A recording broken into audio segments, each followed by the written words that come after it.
Magandang araw sa iyo. Ngayon, bubuklatin natin mga isang napaka-interesanteng set ng mga dokumento na ipinadala mo. Tungkol ito sa isang tao, si Narciso Olalo, na nagpapakilala bilang isang divine instrument. Isang sugo ng Diyos. Oo. Ang hawak natin ay parang mga personal niyang sulatin. May mga propesya, may paliwanag sa misyon niya, at itong isang napakadetalyadong salaysay ng isa sa kanyang pangihitin. Grabe yung isang yon. Grabe talaga. So, ang layunin natin ngayon ay subukang buuin ang puzzle based sa mga tekstong ito. Sino ba talaga si Narciso Olalo? Ano yung sinasabi niyang misyon niya?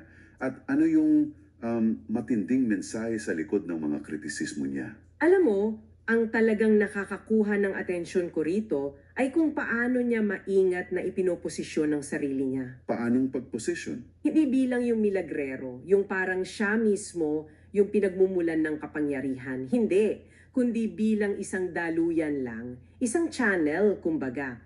Ating susuriin kung paanong yung ideyang yan ang nagiging pundasyon ng lahat ng turo niya.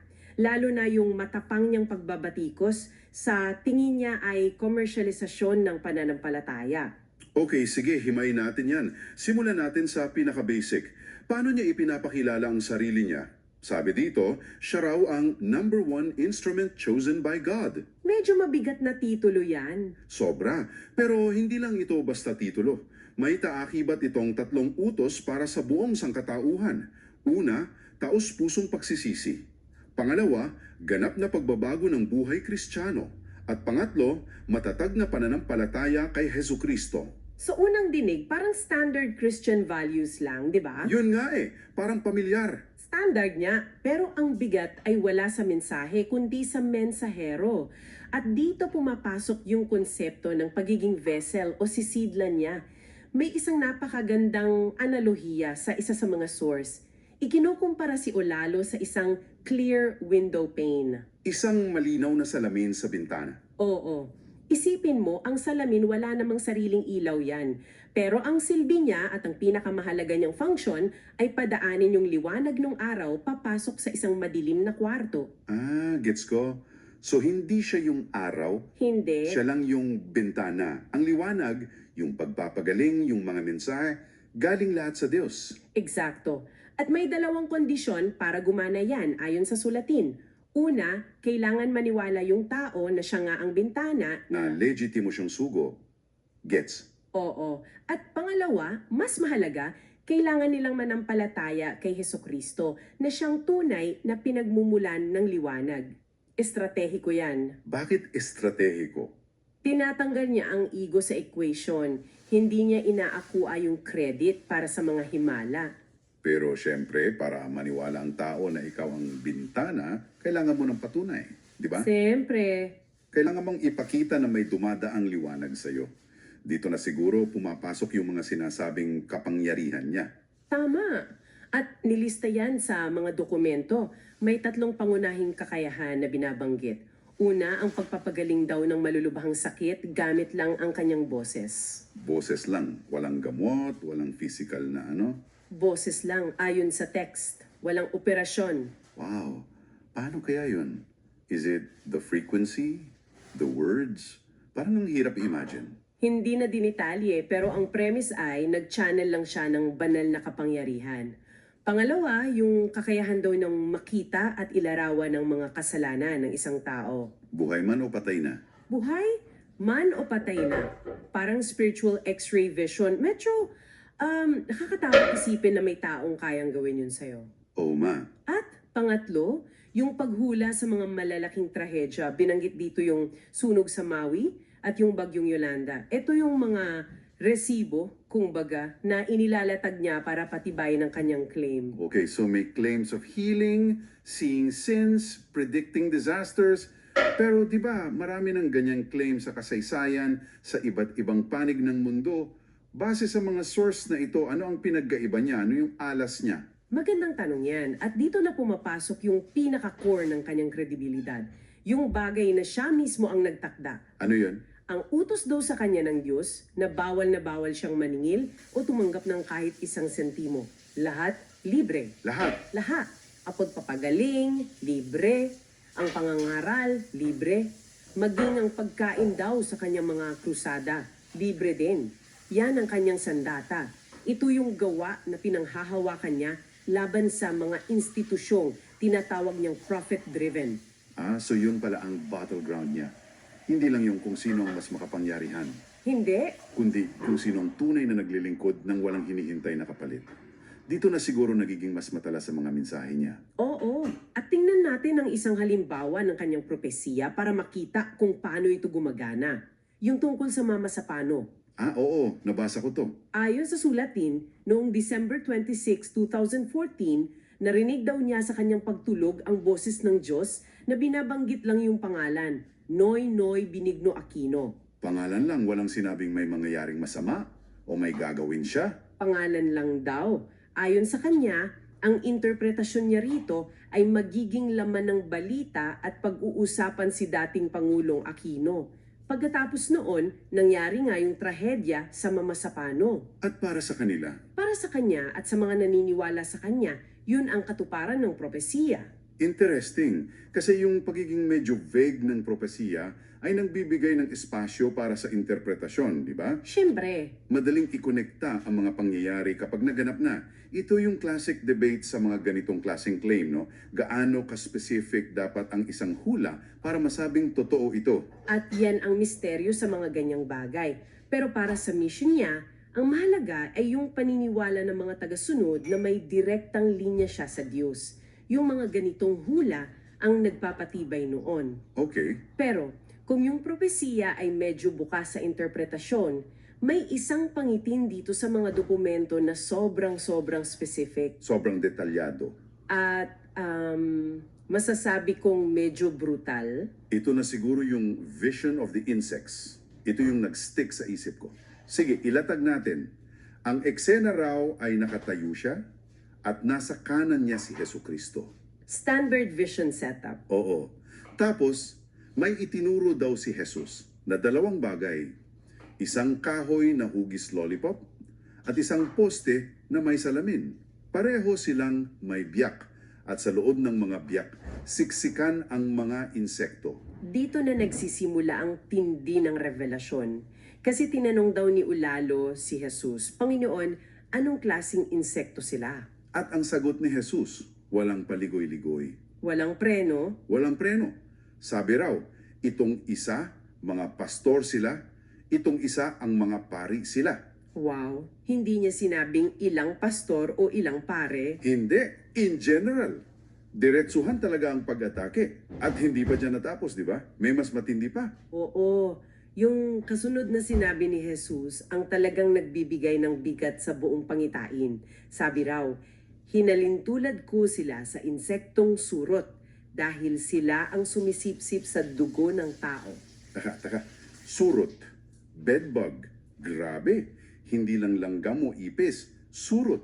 Yung parasitiko na literal na nabubuhay sa pagsipsip ng dugo. Ang lala ng imagery. That's an incredibly visceral and aggressive image. Inaatake niya talaga yung financial aspect ng religion, ano? Eksakto. Ang pagpili sa salitang surot ay sinadya at napakatindi. Hindi lang ito simpleng kritisismo. Ito ay isang alegorya ng pang-aabuso na ginagamit daw ang pananampalataya para sa pansariling kapakanan. Para sa kanya, ito ay isang uri ng pagnanakaw ng buhay ng dugo mula sa mga mananampalataya. At lalo pang tumindi ang esena. Pagkatapos silang tawagin surot, anong sumunod na utos ni Jesus sa kanya? Inutusan daw, kuning mo at ilublob mo sa nagbabagang uling para mamatay. Grabe. Napakabigat na utos. At ginawa naman daw niya, inilublob niya sa nagbabagang uling yung kahoy at yung poste na puno ng mga insekto. Pero yung resulta ang mas nakakagulat. Oo, kasi pag-ahon niya, buhay pa rin sila. Buhay pa rin. Hindi sila namatay sa nagbabagang uling. Dito ako naguluhan nung una. Anong ibig sabihin nun? At dyan na pumasok yung paliwanag na kanila sa impyerno ilalagay. Sandali lang. Let that sink in. Oo, parang sinasabi niya na yung mga religious leaders na ito ay sobrang tibay na sa kanilang gawain na kahit apoy ay hindi na sila kayang baguhin o linisin. Parang sinasabi na yung kasalanan nila ay so deeply entrenched na hindi na ito kayang remedyohan ng anumang parusa dito sa lupa. Na beyond saving na sila by earthly means, impyerno na lang daw ang solusyon. That's a level of condemnation na bihira mong maririnig. At yan yung bigat ng kanyang claim. Naglalatag siya ng isang pananaw na napaka-black and white. Walang gray area. Malang gray area. Kung ikaw ay sumisipsip ng dugo, sa impyerno ang diretsyo mo, ayon sa pangitaing ito. So kung impyerno lang ang solusyon, parang ang dating, wala nang pag-asa. Sarado ng pinto para sa kanila. Pero mukhang may punto siyang gustong iparating sa huling bahagi, di ba? Meron. Yung tungkol sa insektong may nakasulat. Tama. Ito na yung twist, yung pinakaleksyon ng Buong Vision. Kinuha raw niya ang isa sa mga insektong galing sa nagbabagang uling. At may nabasa siyang nakasulat dito. Ang mga salita ay, "Ako ay nagbabago, nagsisisi at lubos na niwala." Ayan na, ito na yung chance for redemption, di ba? Akala mo, Sinasabi na niya lahat ng tamang salita, yung parang model statement of faith. Nagbabago, nagsisisi, naniniwala, perfect formula, pero hindi pa rin pala tinanggap. hindi. At dito na ibinigay ni Jesus yung pinaka-punchline, yung aral na bumubuo sa buong teolohiya ni Ulalo. Ang tugon daw ni Jesus ay hindi isang hatol, kundi isang tanang na rhetorical. Anong tanong? Nasaan ang pagbabago, pagsisi at paniniwala nila samantalang nasa dating gawain pa rin sila? Boom! Yun pala yun. Ang bigat. So, para sa kanya, walang kwenta ang kahit anong Palataya ay hindi nasusukat sa salita, kundi sa gawa. At yung dating gawain na tinutukoy dito ay malinaw na konektado sa pagsipsip ng dugo. Oo, yung komersyalisasyon, yung paniningil para sa serbisyong espiritual. Eksakto. Grabe ang implikasyon niyan. Kasi sinasabi niya na yung linggo-linggo mong pagpunta sa simbahan, yung pag-abot mo ng donasyon, yung pagsabi mo ng mga dasal, lahat yan pwedeng maging walang kwenta kung yung sistema mismo na sinusuportahan mo ay yung dating gawain na kinokondena niya. It's a very radical idea. It is. Dahil binabaliktad nito ang karaniwang pagtingin sa reliyon.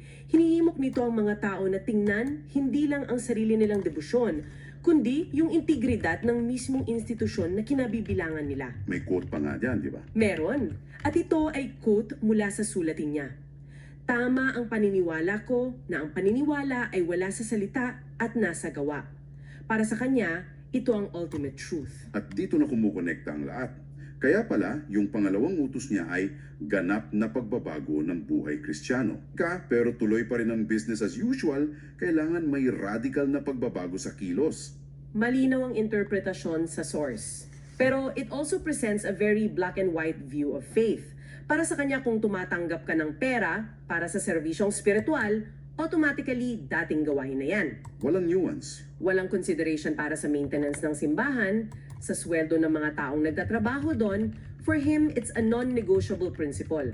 At yan ang pinaka-challenging na bahagi ng turo niya. So, kung bubuin natin ng lahat, ipinapakita sa atin ng mga dokumentong ito si Narciso Olalo bilang isang sugo na may malinaw na misyon. I-purify o linisin ng pananampalataya. Ginagamit niya ang mga sinasabing himala at propesiya bilang patunay ng kanyang otoridad.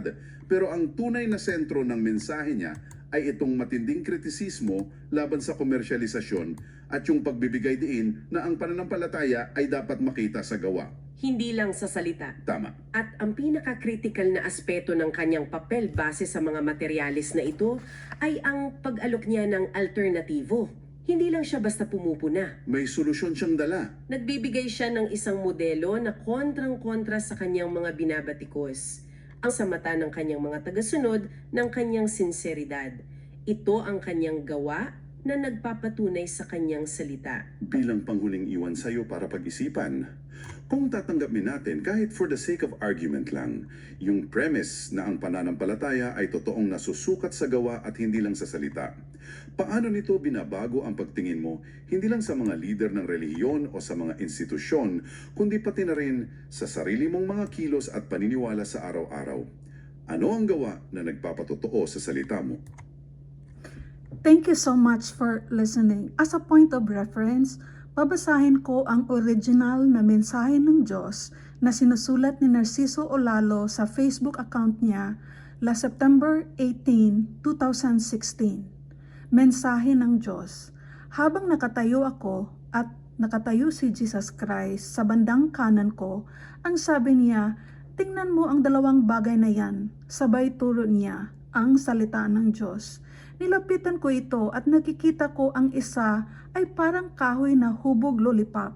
May kalakihan ito. Kitang-kita ko na may biyak-biyak at maraming nakasiksik na mga insekto.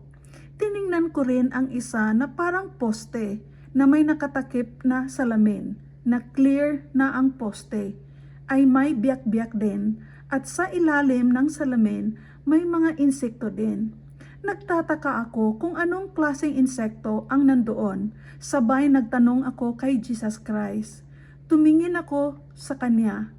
Panginoon, anong klaseng insekto sila? Sumagot siya, itong isa, mga pastor sila. Itong isa, mga pari sila. Hinalintulad ko sila sa insektong surot dahil sila ang sumipsip sa dugo ng tao. Kunin mo at ilublob mo sa nagbabagang uling para mamatay. Ang salita ni Jesus Christ. Sabay kinuha ko ito at inulublob ko ang dalawa. Sabay ahon at tiningnan ko kung patay na ba. Sila nagulat ako dahil buhay pa sila. Ang sabi ko, Panginoon, buhay pa sila. Sumagot siya, matibay sila. Hindi sila basta-basta mamamatay. Kaya ang kailangan sa kanila sa impyerno ilalagay. Ang salita ni Jesus Christ. Sabay kinuha ko ang isa na lilublob ko rin na nagbabagang uling at tiningnan ko, buhay pa rin. Pero may nakasulat at binasa ko. Ako ay nagbabago, nagsisisi at lubos na niniwala. Sinabi ko kay Jesus Christ, sabay sumagot siya, nasaan ang pagbabago, pagsisisi at paniniwala nila, samantalang nasa dating gawain pa rin sila. Ang salita ni Jesus Christ. Malinaw dito sa mensahe ng Diyos na kung ang tao ay nagsasabing nagbabago, nagsisisi at naniniwala, pero nasa dating gawain pa rin, sila ay sa impyerno pa rin ang punta nila. Kahit nga pari at pastor na nagsasabing naniwala sila sa mga pinarating ko, pero ang gawain nila sa simbahan ay pinapatuloy pa rin nila, sa impyerno pa rin ang punta nila. Tama ang paniniwala ko na ang paniniwala ay wala sa salita at nasa gawa. Para sa lahat, hindi pa huli. May panahon pa iligtas nyo ang inyong mga kaluluwa bago pa magusga ang Diyos. Yun ang original na mensahe ng Diyos na sinusulat ni Narciso Olalo. I am sure you are more interested to learn more God's messages. Upang matuto ng higit pa tungkol kay Narciso Olalo, maaari mong bisitahin ang kanyang website channel sa YouTube at mga social media platforms tulad ng X, Instagram, Blogger, Pinterest at marami pang iba. Maraming tao sa buong mundo ang nagbahagi ng mga patutuo tungkol sa pagpapagaling mula sa cancer, tumor at iba pang malubhang kondisyong medikal na nagbibigay ng kaluwalhatian ng Diyos sa pinaniwalaan nilang ginawa niya sa pamamagitan ng panalangin at pananampalataya. Kadalasan ay walang operasyon o gamot. Meron ding mga salaysay ng mga pangyayari na pinaniniwalaan ng mga tagasunod na ibinunyag ng maaga kay Narciso Olalo. Gayon din ang mga naitalang pag-uusap kung saan sinasabing inilarawan niya ang mga kwento ng buhay ng mga individual, kapwa, buhay at namatay. Ang mga patutong ito ay nag-aanyaya ng pananampalataya. Kung interesado ka, hanapin si Narciso Olalo online at tuklasin kung ano ang inilarawan ng marami bilang mga mahimalang gawa ng Diyos. Salamat sa iyong oras. Kung mahal mo ang Diyos, mangyaring huwag mag-atubiling ibahagi.